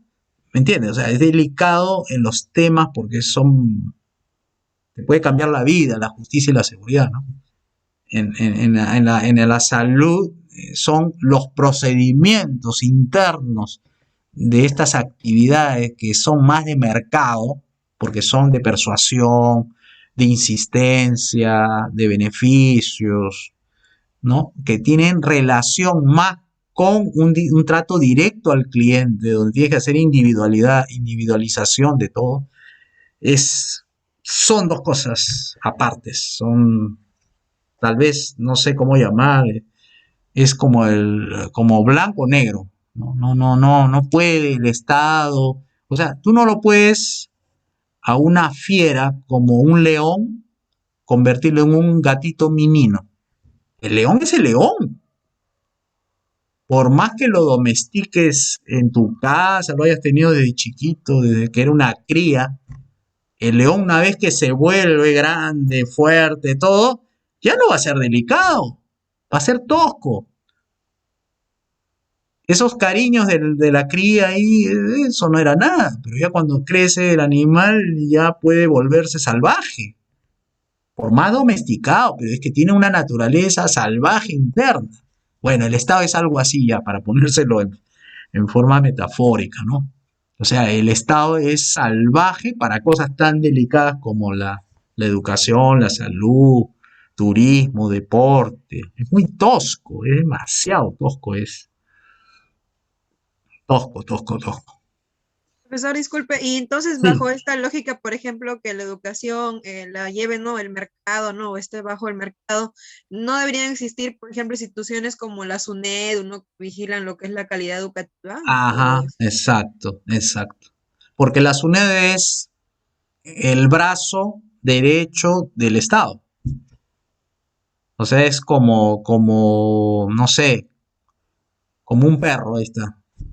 Pero hay perros amaestrados para que te detecte explosivos, ¿no? O sea, es igual, el Estado se especializa para meterse en cuestiones del mercado educativo, ¿no? O sea, trata de entrar para comprender. Entonces se buscan funcionarios que hayan trabajado en entidades educativas. ¿Y para qué? ¿Para qué? ¿Para qué crees? ¿Para persuadirlo? Para decirle, mira, esto es beneficioso para tu colegio, para tu universidad. Si haces de esta manera, como el Estado te dice, te va a ir bien. Y bueno, ¿no? ¿Me entiendes? O sea, o la SUNED dice, no, señor, de acuerdo a la ley universitaria, en el artículo 218 dice así, y si usted no incumple, se le multará con 3 UIT, y si usted incumple por segunda vez, se le quitará la licencia, y si esto reitera, se le clausura, y todos los estudiantes serán finalmente distribuidos a otras universidades. Eso es tosco. La persuasión no. Por eso que la SUNEDO tiene esos dientes. Dientes, cuando digo dientes, son la capacidad sancionadora de quitarle la licencia, de abrir, cerrar filiales, ¿no? De hacer con la ley universitaria, prohibir cerrar carreras, cerrar doctorados, autorizar a algunos que abran maestrías, o no inscribir tu título en el extranjero, se da casos así. Entonces, no es una actividad persuasiva, delicada, conveniente, porque no, porque simplemente son gente que actúa bajo normas, bajo instrucción. ¿Qué capacidad de persuasión va a tener si ahí la ley le dice que haga de esta manera las cosas? No es delicado, pues no es conveniente, ¿no? Entonces entran su NEU, todos se ponen tranquilitos en la universidad. Cuando está ahí el personal de su NEU, empieza a hacer su verificaciones, ¿no? Todo bonito. Después se va, ¿me entiendes? O sea, no es conveniente porque tiene esa tosquedad, no sé cómo llamar. Tosquedad, sí, pues tosquedad, es así, esa es su característica del gobierno. El uso de la fuerza, la uniformidad, el monopolio. Tiene fuerza.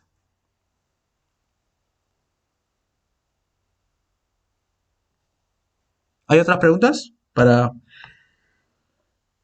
ver, entonces, en resumidas cuentas, esta parte del cumplimiento, de quién hace cumplir finalmente las normas formales e informales, ya sabemos que es el gobierno. El gobierno está bien que haga cumplir las normas formales, me refiero a esas de mandato y de obligatorio cumplimiento. Pero ¿en dónde tiene que cumplir? En aquello que se necesite, en aquello que sea conveniente, sea bueno que lo haga, ¿no? Justicia, es bueno que tenga Código Civil, Código Penal, Código Procesal Penal, Código Constitucional, Código Procesal Constitucional, el Código Tributario, el Código Comercial, ¿no? Y otros por ahí, seguro, sí, deben haber 2 códigos más. Pero ley de la educación, ley general de la salud, ley de los medicamentos y un poco más, ley de vacunación. No están ahí, ahora han autorizado para que puedan vacunar los privados. Hasta en eso se mete el gobierno. Si debes o no vacunarte. Entonces, eso demuestra cómo es que tienen el concepto de gobierno. Creen que el concepto de gobierno es para todo. No, es para algunas cosas. Y las que convienen. Tema de justicia, ya lo hemos dicho ya, ¿por qué? Seguridad y infraestructura. Entonces, más allá, puedes causar desajustes, consecuencias no deseadas, etc. Porque, claro, agarran y te dicen, te tratan de un poco de marear, ¿no? Con el tema y te dicen, no, pero en Finlandia, en Noruega, te ponen a los países como ejemplos de que ahí hay buena educación. Esos países que aparentemente son buenos, en el caso de Finlandia, en el último año ha descendido su nivel que tenía alto de aprendizaje. ¿Saben qué es lo que estaba sucediendo? Que como el número de horas había disminuido, a la larga, o sea, el factor que ahí se evidenció fue que esa educación después de 10 y 15 años no está obteniendo los resultados. ¿Qué resultados no había obtenido? Que los alumnos, en lugar de aprender más, a la larga, no en el momento que hicieron la medida, sino a la larga, después de 15 años, se han dado cuenta que no estaban consiguiendo los objetivos educativos en educación cívica. Un profesor finlandés explicó eso. O sea, ya empiezan a tener a la larga consecuencias no deseadas. Porque el gobierno decía, no, los colegios no pueden estar 6 horas ni 8 horas, sino 4 horas. Entonces, a la larga, y entonces en la prueba de PISA empiezan a figurar en que ya no era el primero Finlandia, sino ya está en cuarto. El ejemplo para el mundo, Finlandia, y empieza a tener dificultades. Es que algunas consecuencias a veces no se ven de manera inmediata, eso se ve después, como el caso de la educación peruana, ¿no? Cuando impusieron el SUNEDU, todo el mundo está de acuerdo con el SUNEDU. Ah, sí, claro, que debe haber licencia previa, las universidades no pueden crearse en chifas, en algunos lugares así, que son inapropiados, arriba de gimnasios. ¿Cómo puede ser una universidad que abran eso, no? Universidades Express, creo que le decían, ¿no? Tienen un nombre ahí. Universidad de Chicha también le habían puesto. Entonces, le dieron la ley universitaria y crearon el SUNEDU como una entidad dependiente del Ministerio de Educación, etc. ¿Y qué empiezan a sacarle al SUNEDU? Después de años, empiezan a evidenciar que determinados directivos de SUNEDU tienen como vínculos casi directos con las, con las empresas educativas tal, donde habían tenido ciertas ventajas en poder abrir filiales en determinados puntos del país, mientras el resto no. O que esta persona del SUNEDU había trabajado para el grupo económico que tenía varias universidades y justo sale favorecido. O sea, empiezan a encontrar irregularidades en la gestión de SUNEDU. Ahora, tú miras el ranking de las universidades, ¿no? Ahora salió una en el diario Gestión, entre las 500. ¿Cuántas universidades peruanas ahora, desde SUNEDU, recuerda que el 2014 se aprobó esta ley, ya son 7 años, ¿ya? O sea, son 7 años desde ahí. Ha habido que ya no, porque siempre las tres que salían era Cayetano, Católica, San Marcos y UPC, creo, y Pacífico y UPC. Desde hace años están así. La calidad educativa ha hecho que ingresen más a la lista. O sea, más universidades peruanas, todas estas que están reguladas por SUNEDU, están entre las 500 mejores. Siguen estando ahí. No aparecen. No se mueven. Con regulación no vas a elevar la calidad educativa. Se hace con competencia. Se hace con libertad de mercado. O sea, tú tienes que poner a competir a todos. Así como los productos peruanos se ponen a competir con los productos extranjeros para que los productos peruanos mejoren, así tiene que ser el mercado educativo. El mercado educativo tiene que estar abierto al mundo para que las mejores universidades les enseñen a las universidades peruanas cómo se compiten, cómo se enseña, cómo se mejora, cómo se innova, qué tipo de profesores de tener, qué estrategias para investigar hay.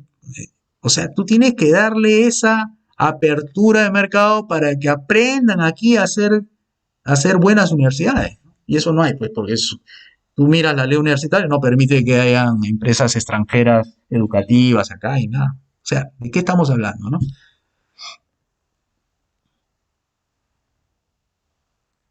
Bien, entonces, ¿tienen alguna pregunta acá?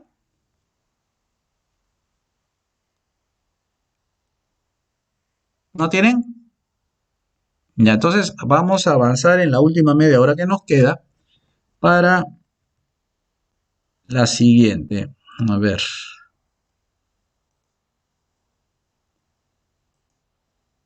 Vamos a ver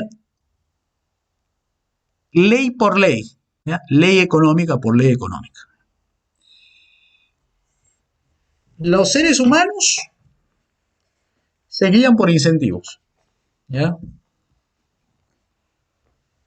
Por ejemplo, yo soy profesor en una universidad y a veces yo quiero lograr que los alumnos estén temprano, no lleguen tarde, entonces genero incentivos. O sea, si yo no hago incentivos, ellos podrán pasar las 7 de la mañana porque esa hora me toca enseñar y llegan 7 y 10, 7 y 15. Entonces, ¿qué hago yo?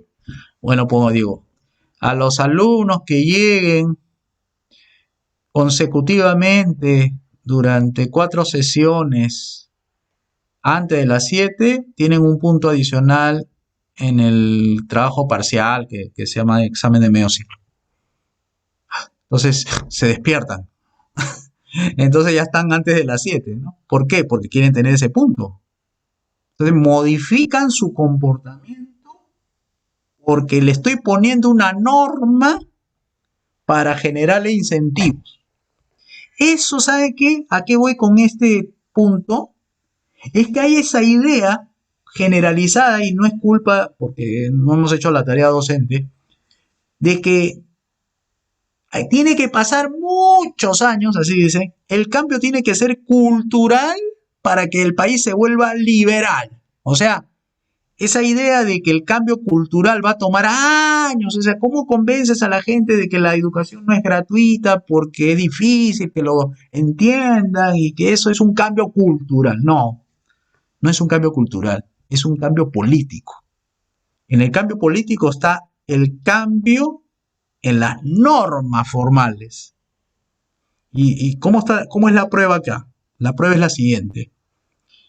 Ese peruano que ahorita tiene su mentalidad desordenada, ¿no? Porque vive en un país peruano donde el desorden es algo característico, no respeta la luz roja, tira el papel al piso, es sucio, no trabaja en algunas veces o trabaja cuando quiere, demasiado informal en su comportamiento, es coimero. Ese peruano, cuando tiene la oportunidad de vivir en otro país y se va a un país donde es todo lo contrario, lo que es el Perú, se empieza a portar bien en ese país donde él llega. Varía. O sea, se vuelve respetuoso, no se quiere pasar la luz roja, no tira papeles al piso, no puede agarrar y darle plata al policía, no es ocioso. ¿Por qué? Porque todas las reglas, todas esas normas, todos los incentivos que en ese país que ha llegado como extranjero, sí funcionan. O sea, sí tiene consecuencias que él busca para mejorar. En cambio, cuando él respeta la norma, aquí en el Perú, y trata de ser ordenado, resulta de que nadie es ordenado, nadie respeta, porque justamente el sujeto que debe hacer respetar no precisamente respeta la propia norma para lo cual ha sido creado. Entonces, trabaja y no prospera. Él no paga coima y el otro sí paga coima y él tiene ventaja. Entonces, ninguna de las normas funcionan en un país donde la institucionalidad no es particularmente una característica en el Perú. Por eso que nuestras instituciones son débiles. O sea, el caso de Castillo, el caso de Keiko Fujimori, cualquiera de los dos entra a gobernar, van a ver que esto del gobierno de ahora de Castillo, que seguramente lo van a confirmar mañana, no va a poder terminar su mandato. No hay institución. Institución significa normas que respeten. Gane quien gane, porque eso lo declaran, ¿no? Por ahí sí, se llenan de la boca de eso, pero a la hora de ejecutar no le van a dejar gobernar a Castillo. Y le van a buscar cualquier pretexto para sacarlo. Entonces, esas normas, esos comportamientos son incentivados por ciertas normas en economía que le vamos a llamar leyes. Ley en el sentido económico, ley, porque para los abogados será otra cosa, pero para nosotros en economía, dice así, norma que pautea las acciones individuales en un determinado curso de acción. Norma, en el sentido económico, es una experiencia que se ha vuelto positiva y reiterativa. Es decir, cuando una experiencia es positiva, te es beneficiosa y replicas el beneficio. O sea, tú te das cuenta que determinadas acciones humanas que tú las realizas tienen beneficios y las reiteras porque sabe que te conduce a buen destino. Por ejemplo, a ver, una de ellas, una pauta normativa en economía es aquel que ahorra e invierte gana, ¿no? Bueno, en la mayoría de los casos. O sea, las inversiones provienen de un ahorro. La conducta de ahorrar tiene incentivos. O sea, te pagan un interés, te pagan con bienes a futuro, pero tiene un incentivo. Eso tiene resultados beneficiosos para ti. No consumes, es ahorrar. ¿Y por qué no consumes? Porque sabe que los bienes a futuro van a ser mayores que los bienes en el presente. Entonces, esas pautas son producto de la experiencia y se quedan al final como ley. Y ley es inamovible. La ley de la oferta, la ley de la demanda, la ley de costo-oportunidad y esas que vamos a ver a continuación. Se han quedado, se han institucionalizado porque le demuestran al ser humano que realizarlas, aplicarlas, le es beneficioso. Si no fuera así, no serían ley. Vamos a ver.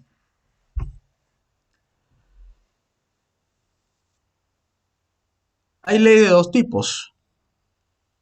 La natural, la que vamos a estudiar, la económica, y las artificiales, que son las gubernamentales. En las gubernamentales sirven para proteger las económicas, no para intervenir, sino para proteger, es diferente. El punto de ahí del ejemplo que yo puse fue, en la educación, las leyes de la protección de la propiedad era en el momento que el padre de familia preguntó, ¿y por qué no le han enseñado cuando yo había pagado para que le enseñen religión? Entonces usted se ha quedado con un pedazo de mi propiedad, o sea, los 600 soles que paga de mensualidad, porque no había recibido a cambio otra propiedad, por lo menos para su hijo. La propiedad era el conocimiento de religión. Entonces él sintió que una parte de su propiedad, una parte de lo que había pagado, no había sido retribuido con otra propiedad, otro valor, digamos así. Entonces, ¿qué hace la ley gubernamental ahí? No se mete a obligar al colegio a que enseñe religión. Simplemente le dice al padre de familia, usted tiene un canal por donde hacer su reclamo. Váyase al juzgado de paz y establezca un procedimiento para que lo llame al colegio y le pregunte por qué no le enseñó, ya que no le quiere devolver el dinero y vamos a investigar esto. Entonces lo multará, qué sé yo, al final le tiene que devolver el dinero si se cumple la justicia. Entonces hay que estar protegiendo la propiedad privada del sujeto. No está interviniendo en la actividad económica de la educación. De eso se trata. Las leyes gubernamentales protegen, mas no intervienen. Tal vez hay muchos que desconfían de esto, ¿no? Pero también existen normas preventivas que nos ayudan a entender por qué creen que solamente lo gubernamental es lo que existe y es lo único que regula. O sea, si tú eliminas la Ley General de Educación, la gente cree que no va a haber educación. Porque creen que el mercado no existe reglas. Hay esa idea de que no hay Estado, no hay reglas. Y el libro de este candidato Hernando de Soto te dice que no, al contrario. Donde está la informalidad están las reglas. Hay transacciones, hay libros, hay acuerdos, hay reuniones de asamblea, pero que no están registradas en los libros del Estado. Es diferente, pero que hay reglas, hay reglas. Y eso ustedes lo pueden leer en cuál libro, en El Otro Sendero. Es una investigación que hicieron en el comercio, en la vivienda y en el transporte.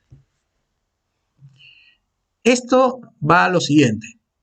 Se piensa que la empresa privada sin regulación de Indecopy hace lo que quiere. No, fíjense que no. Les voy a enseñar por qué.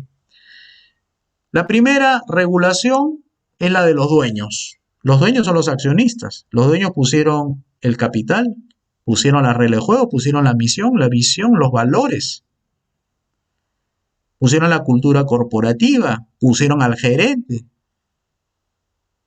O sea, ellos, con su visión estratégica del negocio, le ha dicho al gerente general, que es el que tiene el timón del negocio, mira, esta es la línea política del negocio, estos son nuestros valores, esto queremos llegar a ser esto. ¿Puedes hacerlo? Sí, y lo contratan. No siempre el gerente general es el dueño del negocio, es un conjunto de accionistas, un conjunto de dueños, de inversionistas. Entonces, no es que el gerente hace lo que quiere, ¿eh? Aquí hay dueños que están interesados en que la empresa privada camine hacia un lado, porque para eso ha puesto su capital, para ordenar y decir, mire, nosotros no somos expertos en gestión, pero sí tenemos el capital y podemos mandar. Queremos que nuestra empresa crezca de aquí a 20 años. ¿Usted puede dar esa posibilidad que crezca? Sí. Ok. Entonces, el dueño ordena al gerente, lo regula, le da pautas, le da órdenes.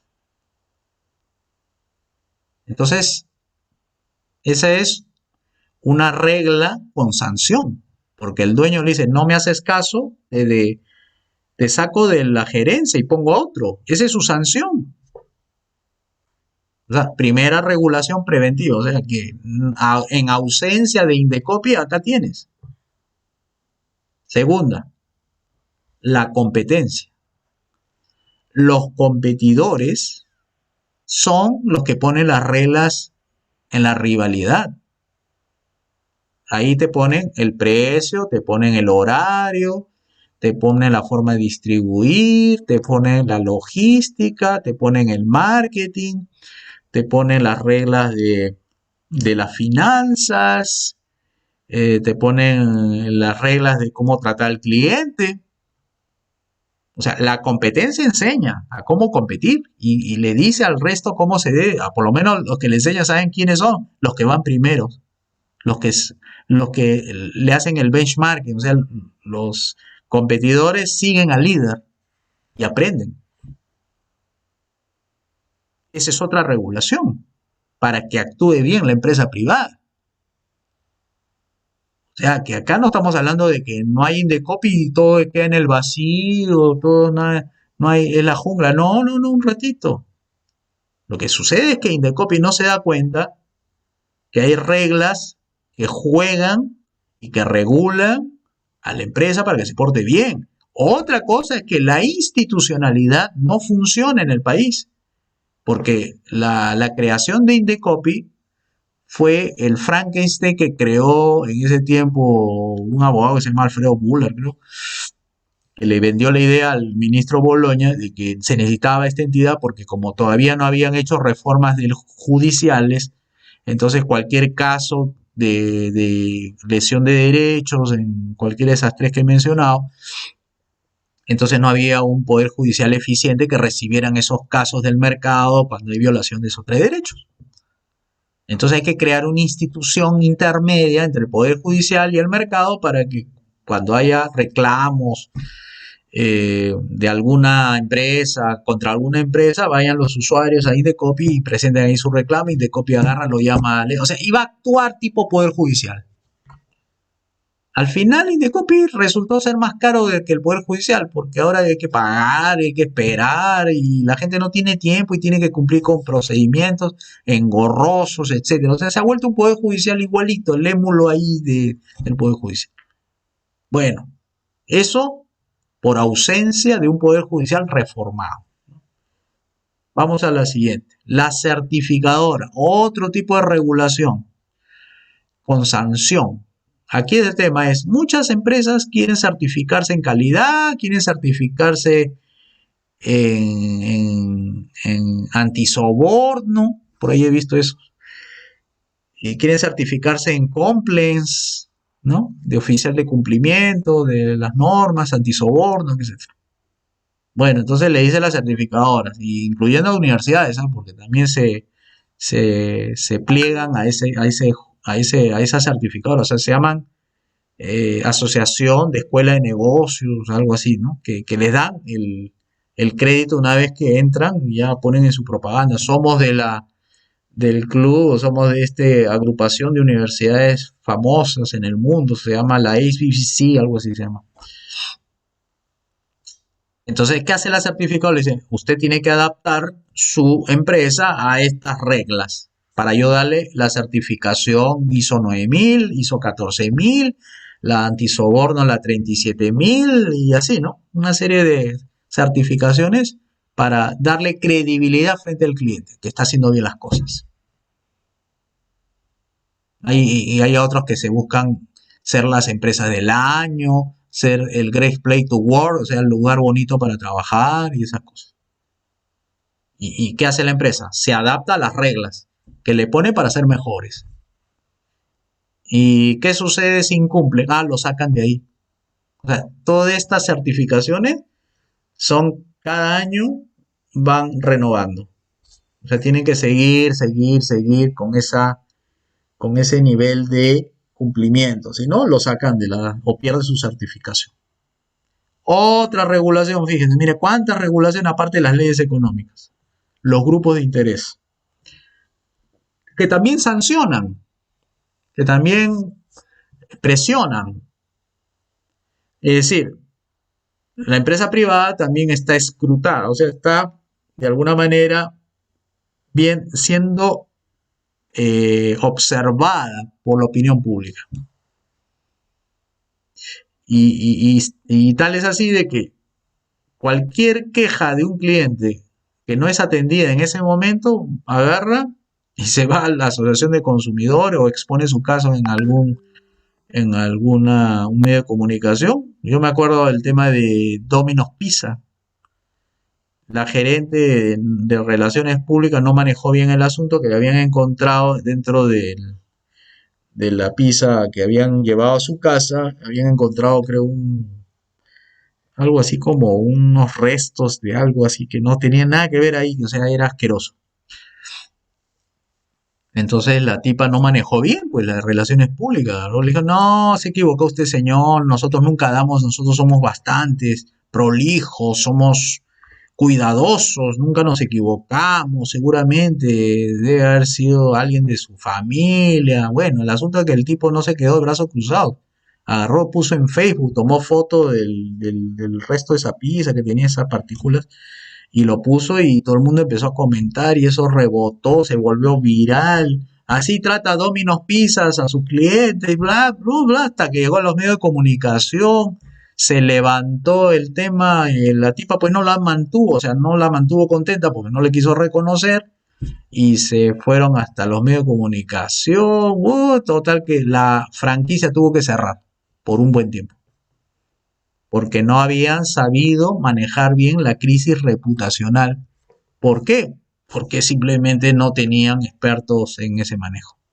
Y que cómo fue regulada la empresa al punto que tuvieron que cerrar. Imagínense, ¿eh? Ahí tienen otra regulación preventiva. Y la última y la más importante, la de los clientes. El cliente castiga con su no comprar.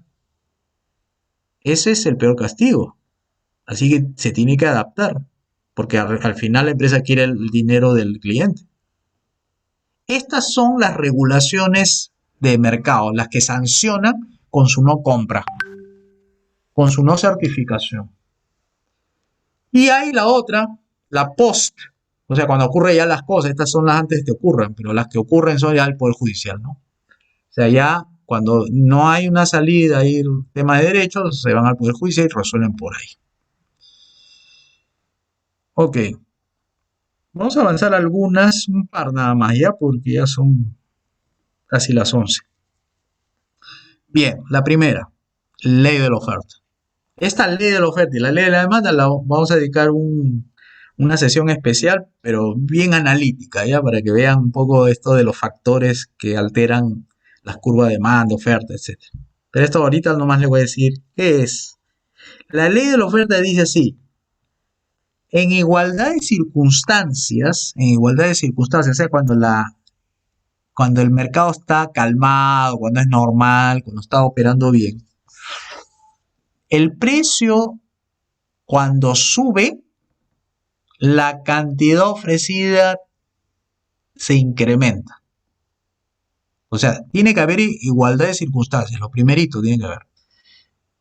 Así que si el precio sube, el ofertante, el comerciante, el industrial, el productor va a ofrecer, va a producir, va a transformar, va a industrializar más unidades. Esa es la ley de la oferta.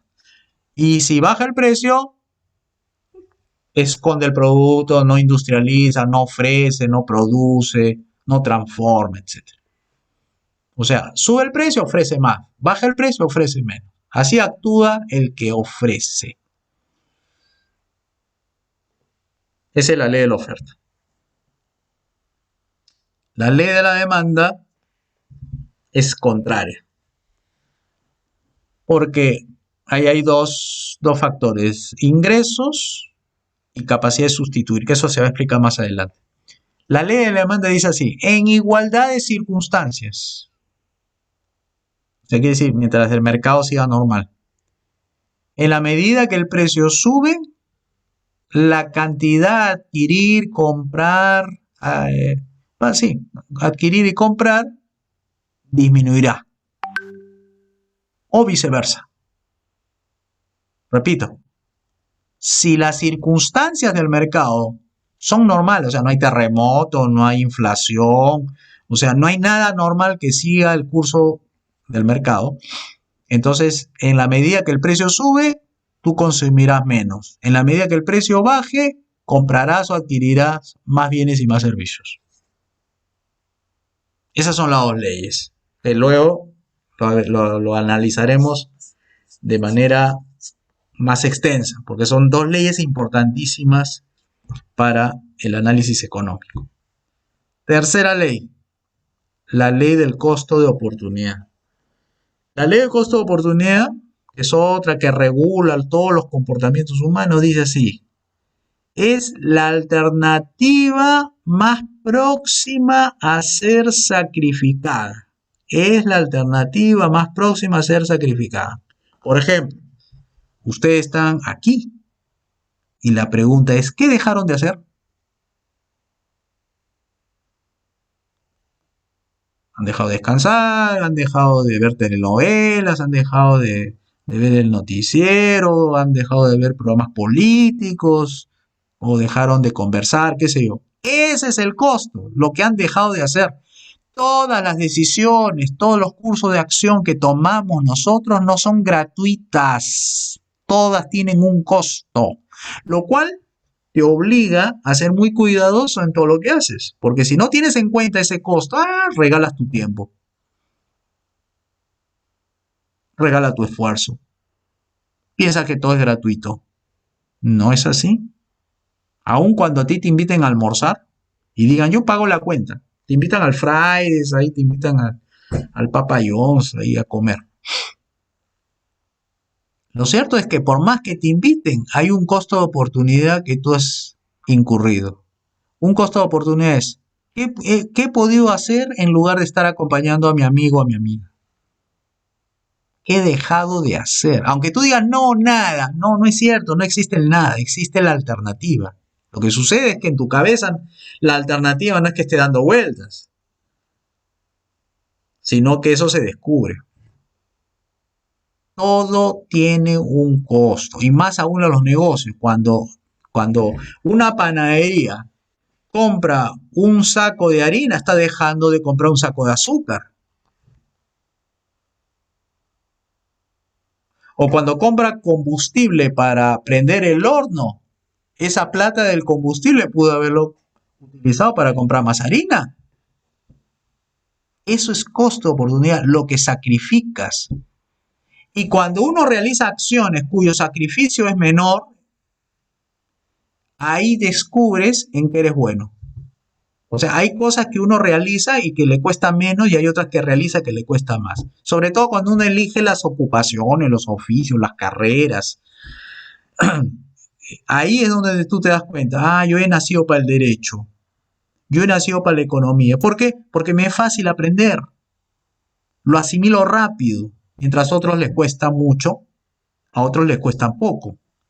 Entonces se dice que uno se debe dedicar a una ocupación, a un trabajo, a una profesión donde el acto de realizar te significa la menor molestia posible o el menor sacrificio posible. Así es como uno descubre su vocación, así como uno descubre su profesión, en que la incomodidad, el malestar, el trabajo o lo que deja de hacer para ti casi es nada en comparación a otras actividades. Se dice que ahí uno tiene la vocación, tiene lo que se llama sí, pues la vocación, ¿no? La vocación, sí. Es algo que mientras uno lo ve en trabajo, tú lo ves como un disfrute. Esa es la clave de ser exitoso, ¿no? Bien, ahí nos vamos a quedar en costo de oportunidad, y la próxima semana que entremos al día miércoles, yo creo que si no les pregunto, veré el video a ver dónde nos quedamos. ¿Ok? ¿Tienen alguna pregunta antes de despedirnos? Yo, profesor, disculpe, en la ley Sí. de la demanda, nos dijo que, por ejemplo, mientras el precio suba, la compra disminuye, ¿no? Pero en el caso, por ejemplo, de los productos que son necesarios, ¿no? Para la vida, no igual, aunque sube el precio, por ejemplo, el tema de los balones de oxígeno, ¿no? Que el precio volaba, pero igual la gente lo seguía pagando, ¿no? Eso es una excepción a la ley, no sé. Es la parte que señalé al comienzo. Cuando las cosas están normal, funciona así. Pero esa parte que tú has señalado, la gente está desesperada, se me muere mi pariente, pago lo que sea, sube el precio del oxígeno, ¿qué importa? No, ya esa situación ya no es normal, ya es anormal. Por eso puse la condición inicial. Mientras las cosas sigan en su curso, sigan normal, no haya emergencias, no haya desastre, no haya situaciones de peligro, todo será así. Mientras los precios suban, Por comprarás ejemplo, en el menos. caso del pan, entonces, ¿no? Por ejemplo, ¿no? Que es una situación normal, ¿no? Sube el precio, igual la gente sigue consumiéndolo. O sea, cuando un producto es necesario para la vida de las personas, es una excepción a la ley de la demanda, ¿no? O en qué, o es porque es una situación diferente o algo así. A ver, ¿te refieres al cuál? ¿A qué producto? Sí, por ejemplo, el arroz, el pan, ¿no? Cuando sube de precio, igual la gente lo sigue comprando, ¿no? Ojo, ahí si la situación es normal, lo que hace la gente es buscar sustitutos o compran con menos frecuencia, que es lo mismo, ¿ah? Por ejemplo, si sube mucho el precio del arroz, la gente busca sustitutos, buscará el trigo, buscará el arroz integral, pero siempre buscan sustitutos. Cuando las cosas son demasiado como el agua, por ejemplo, que no tiene sustitutos, ahí entra pues esa ley, digamos, de todas maneras sí tiene impacto. De hecho, sí va a ser más cuidadoso con el agua, ¿no? No va a dejar el caño abierto, va a buscar ahí cómo reparar para que no bote agua, para ahorrarse, ¿no? 30 soles mensuales. Pero sí va a seguir consumiendo, pero no en las mismas cantidades.